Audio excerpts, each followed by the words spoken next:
So let's get started with today's video. Today we are going to be talking about college and the financial side of college. So let me take a sip of water and we'll get into this video.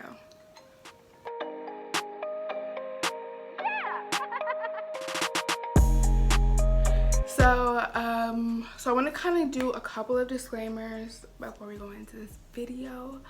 My purpose and intentions of making this video is definitely to be informative. I'm not really trying to like seem better than or anything like that, just as I know like a lot of people kind of go into life and go into college with this assumption that like student loans are inevitable and that's just part of the process. And I'm trying to give like another option that like that is not necessarily the case. Or maybe you have some student loans, but you can control the magnitude of debt that you're gonna owe later, and it's possible. Long story short is that it's possible. That I feel like there's this stigma in society that's basically like the only way you can get a free ride or a full ride is like if you're an athlete or if you're like in a chess club or something like that. And I just want to come on here and be like, that's not true. Real life experience, just a regular person, and you know, trying to go to college and how I did that. So I have one more semester left, graduating in December, so excited. And basically I just want to tell you the storyline of how I personally was able to go to college and then do it debt free. Now, although like I wasn't an athlete or I didn't play chess club or I didn't like do something extraordinary that, you know, somebody gave, it was just like, oh, you did something so extraordinary so you get a scholarship. I didn't do any of those things. However, I'm not gonna lie to you and sit here and say that it didn't take work. It didn't take time and energy to be able to do this. It took preparation, and you'll learn that in the story. Also, I want to put a disclaimer out that basically everything I'm going to be talking about has to deal with high school and the university system within Georgia.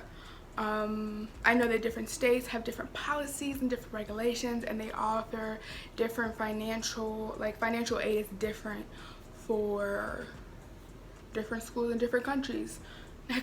In different countries and in different states. And so basically I'm just talking about Georgia. But however, I think that a lot of the things that I have done can definitely be implemented domestically. So let's get into it.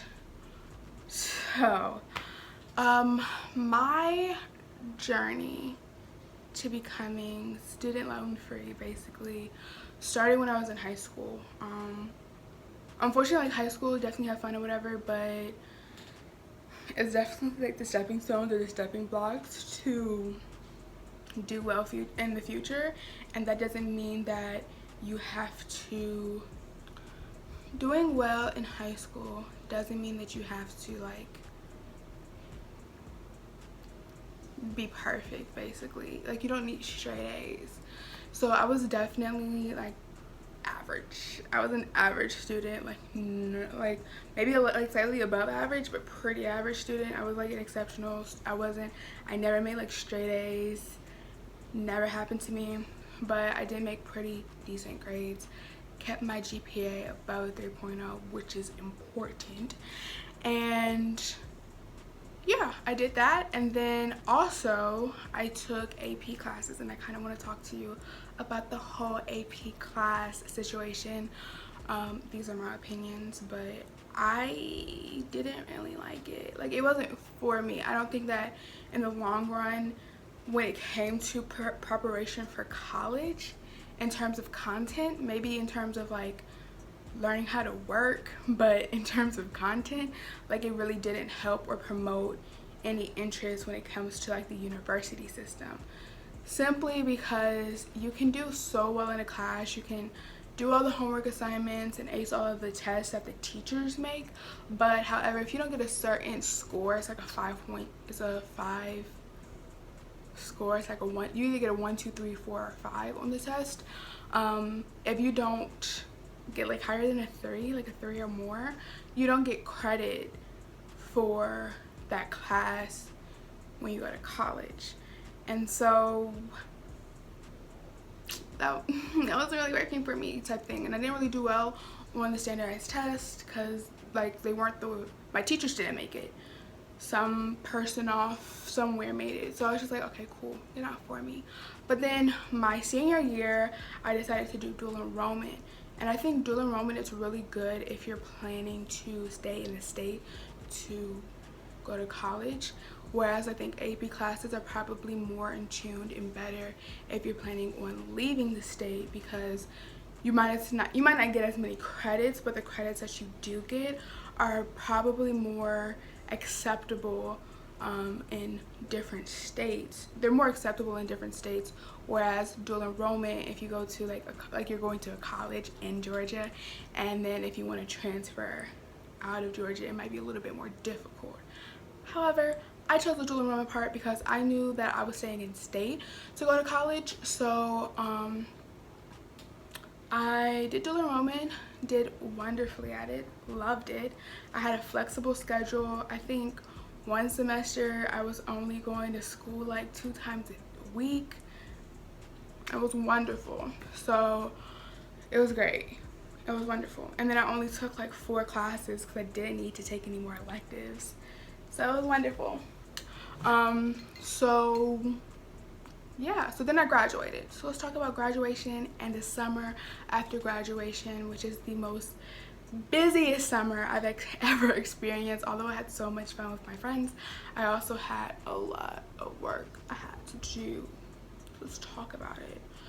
So I graduated and 3 assets that I had when I graduated was that I had 22 credit hours that could be used towards my college degree. I decided a 4-year degree that I was going for, so decided towards my college degree. 22 credits, great. And then I had a pretty good GPA. And the third thing is that I had my mother just being on me a lot. So over that summer, along with trying to figure out which college I want to go to, because I didn't know until like July. And school in the South, school in Georgia starts in August. So anyway, I didn't really know what school I was going to until like July officially. So that was a whole debacle. But along with that, I worked on writing a lot for different scholarships and pretty much just putting myself out there in hopes that, because you never know. I personally believe that there are more scholarships for bachelor's degrees than there are for like master programs or doctoral programs. Like there's like a surplus of bachelor's degrees, and especially if you're in a STEM program, which is like your science, engineering, technology, and math. There's so many scholarships for those, and it's really just kind of putting yourself out there, taking the time. Most of the essay prompts that they ask you for are pretty standardized.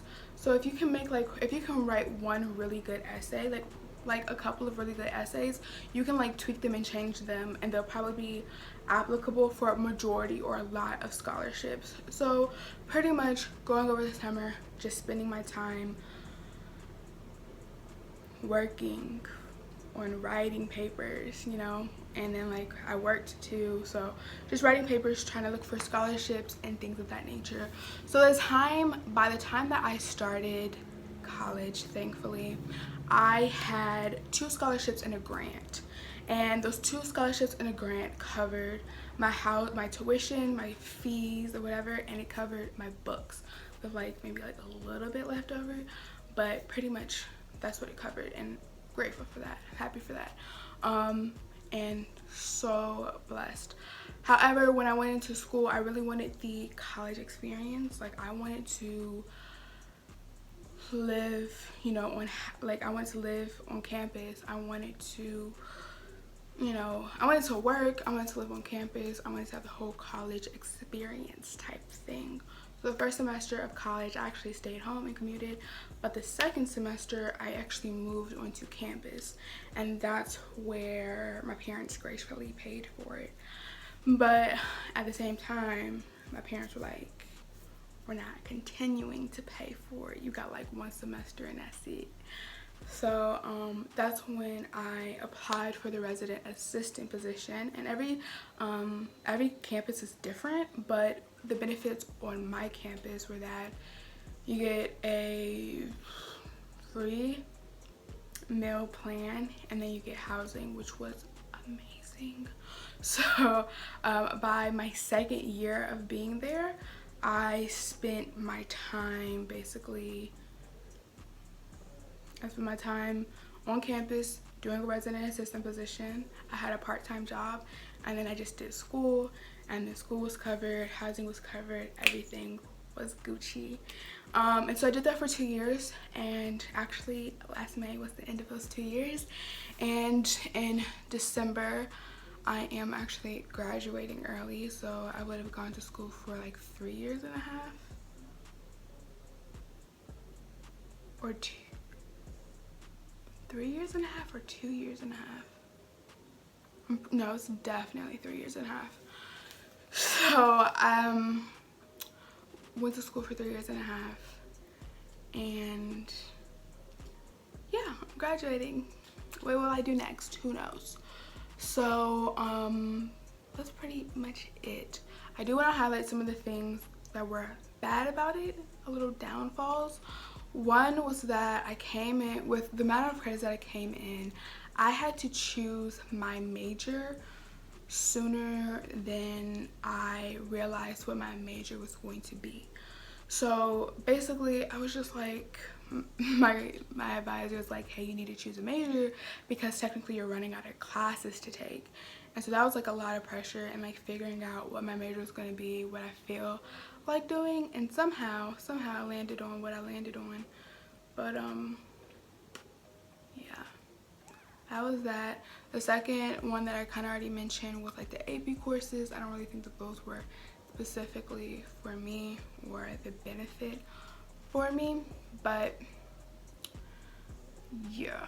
So essentially I saved money. I'm happy about that. So the whole point of this video was basically just to give you an example of how going to school for free is possible, and even if it's not possible for it to be completely 100% free, because you know, life is life, everybody's life is different, there is a possibility, there is potential for you not have to pay 100% out of pocket for your education, that you don't have to pay all of it, or all of it doesn't have to be in student loans, you know. And I understand like you're young, and I think that there is, I guess like there's this trend of, you know, getting out of debt, which is phenomenal and amazing and wonderful, like for real, totally wonderful.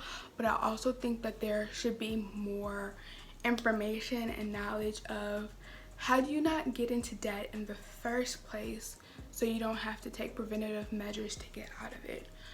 Basically handling something before the fact than having to handle it after the fact. And yeah, so basically yeah, that is my story. I don't know if I covered everything. I think I covered everything. Kind of a story time. If you guys have any questions, any comments, any concerns, please leave them down below and I will try to respond to them. So if you like today's video, please don't forget to give it a thumbs up. Thank you guys so much for watching, and I will see you actually very soon in the next video. All right, bye.